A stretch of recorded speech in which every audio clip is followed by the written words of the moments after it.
Welcome back to Cow Park Bros. Jason and I are fresh off the Major League Baseball rule changes coming up in 2023.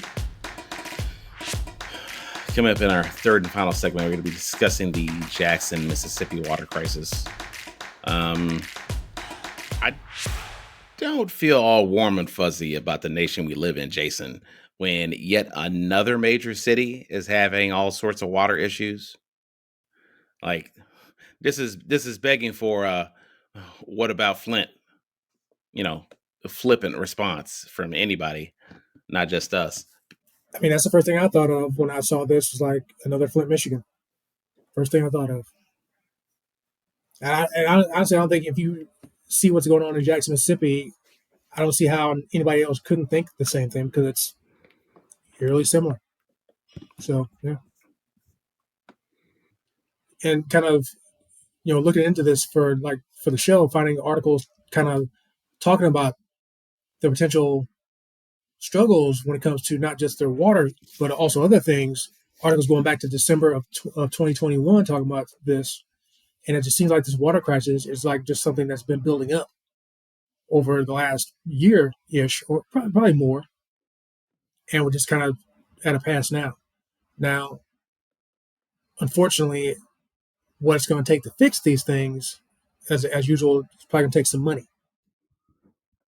And unfortunately, due to certain changes in Jackson, that may be more of an issue with them being able to find money, at least internally, to get these things fixed. Now, they may be able to get some help from the government.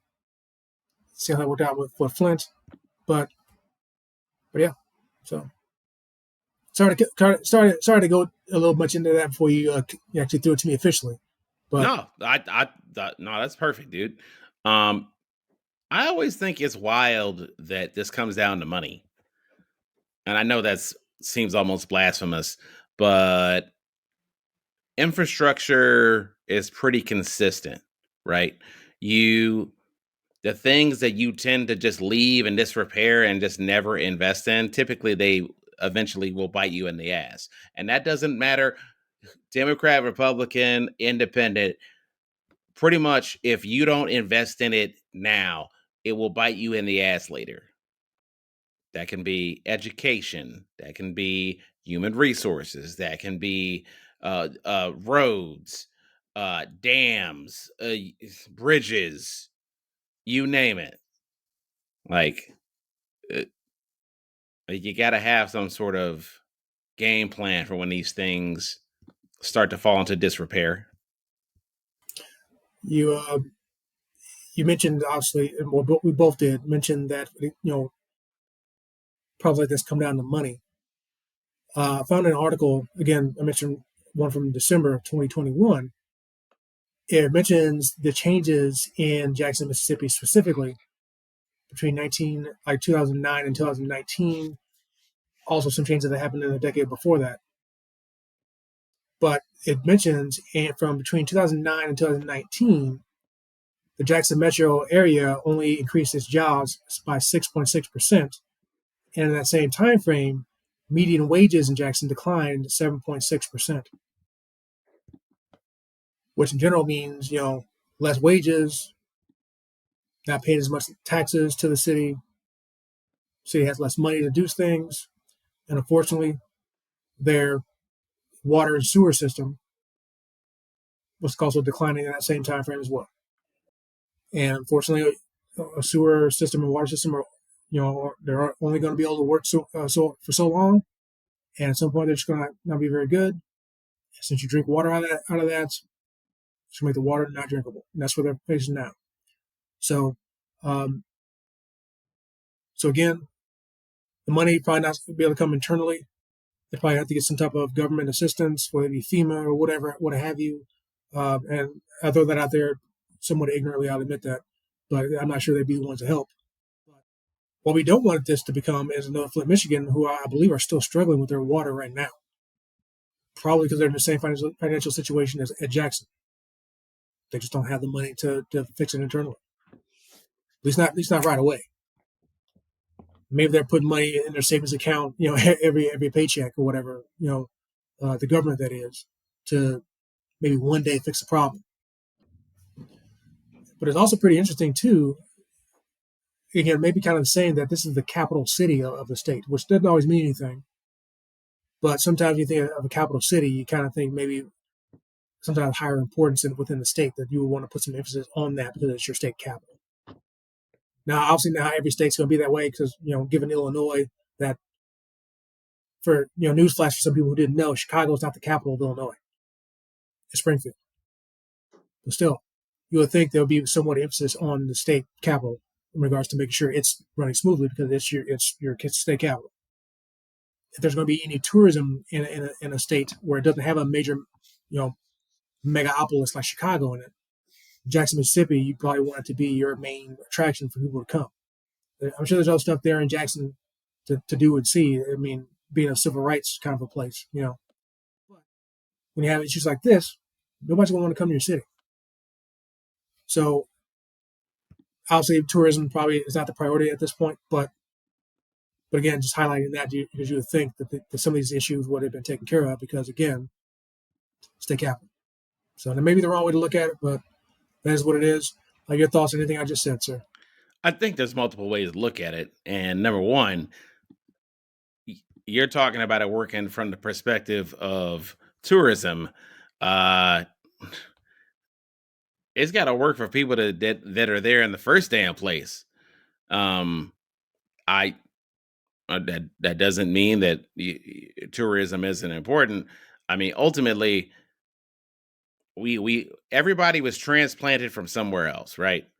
And it you you have to have some sort of infrastructure plan that works for not only your constituents but also potential visitors to your municipality. And you know, the I get it. $1 billion is nothing to sneeze at because that's what the local authorities have indicated that's what it's going to take to build it, to actually like replace that entire thing. Yeah, just look at the article from CNN. Article uh, dated from the 12th of yesterday, talking about all the things that have been attempted to be done but really couldn't do anything. A certain pump that they thought would fix certain issues that was installed this past Saturday, but apparently needed more work. So there's that.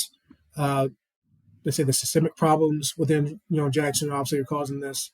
Um, Apparently, there's two permanent pumps, and one of them was one that had issues. So it's not just one they're dealing with; there's really two. They're bringing in teams from outside, like from South Carolina, from Michigan, of all places, Maryland, are on site trying to help the plant staff. Um, so the efforts are there to try to fix things. And like I said, they had to bring in help from outside of Jackson, which again, not necessarily like U.S. governmental help, but people from other states at least willing to help. So um, now, I had to look into the Flint situation, but from what I recall, at least now I don't know if you recall this, Terrence. Like initially when Flint was going through their issues, like how much out of state help were they getting from other states? Because obviously with Jackson, this is kind of what they're dealing with now. But I'm just kind of wondering if they don't fix this within a certain time frame, how much of that help they're still going to be getting? Are they going to be on their own to fix this stuff? Like, are they getting bottles of Dasani sent to them, like you said, like Flint or whatever, or what? I'm not sure if I understand your question. Can Do you you do you recall like how much help from the outside of Flint, the city of Flint, was getting initially when they were going through their water issues, as opposed to now? um If you don't, that's fine. Just curious. I don't know how much FEMA is involved right Well, now. not just say FEMA, but any outside help, even if it's just something from other states that aren't Michigan. Well, to me, like I almost don't even know how to qualify Sure. outside help other than federal, because when it's clearly too big of an issue for the state, I only go up. I only escalate up. Does that make sense? Hashtag Terrence goes up. You know, if you're a governor and you're getting your head kicked in by some sort of issue, to me it doesn't make a lot of sense. I'm not saying that you wouldn't take help from another state, like say, hey, we have some subject matter experts in this line of work. That's okay. That's not to say you wouldn't do that, but there's a reason why when like natural disasters happen, people rely on FEMA to basically involve themselves and reach out and assist. Speaking of natural disaster, one thing I wanted to point out earlier, and I do apologize, is that the current acute crisis in Jackson began when heavy rain caused the Pearl River to flood, affecting treatment processes after pumps at the main water treatment facility were already damaged. Residents had to line up for hours to get cases of water for drinking, cooking, and even flushing their toilets. So that's kind of how Jackson got in. Well, that's kind of the more immediate reason as to why Jackson got into this situation in regards to what caused this. Like, kind of like the straw that broke the camel's back. I hate using that term, but I kind of use that real quick. But but yeah, that's really what this is about. So um, it always kind of feels like they have a way to fix this stuff more so than Flint did or does, but it just kind of seems like there's something stopping it from happening, which again could be money in regards to fixing the pumps. But again, I don't know how much it costs to fix these pumps. You would think if that's the only thing they need to fix the problem, that somebody would be able to pull up the money for them, whether it be FEMA or otherwise. Say, hey, look, here's this money, get this fixed, pay us back when you get it, or whatever, you know. But again, that's if this is the only issue. But again, that fixing the pump may, fix the issue, like the immediate problem. But that pump's not going to fix your entire water and sewer system. So yeah. I mean, if the wastewater treatment plants are failing in general beyond this, then it's going to take some work, son. Yeah, I think when like a major city has this issue and it's like 2 months and they're already telling you, "Hey, this is a major issue," or rather, they're not telling you it's a major issue. Clearly, anyone paying attention, it's a major issue. At what point do you say, "The hell you waiting on, Joe Biden? Get in there"?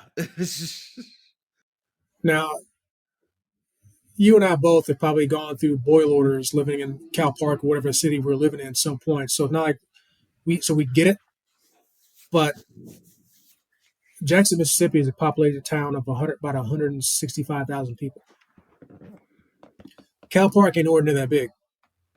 So it's one thing for it to affect a town of whatever the hell it was. We'll say 10,000, Terrence. Maybe. I don't even think it was that much. Around there, ballpark it. Okay. Compared to a town of 163,000 people. That's, numerically is definitely a bigger deal.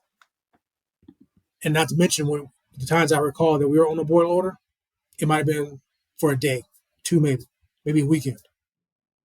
I don't know when this is going to get taken care of for them.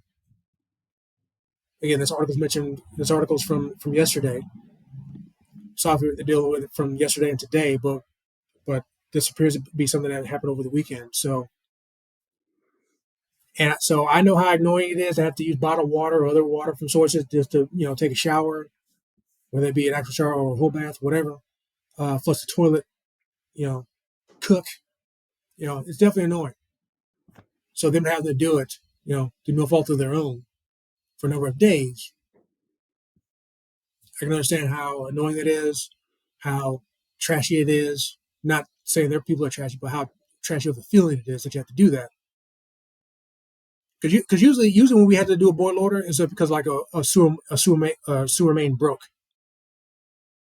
You know what I mean? It wasn't because the water system was screwed up. It just got because like a little water main broke and they had to fix it. And that was it. So again, there doesn't seem to be any insight per se as of right now. Maybe by next week, when we have the next episode, maybe it'll be different. Definitely, my heart goes out to him. So I know it sucks.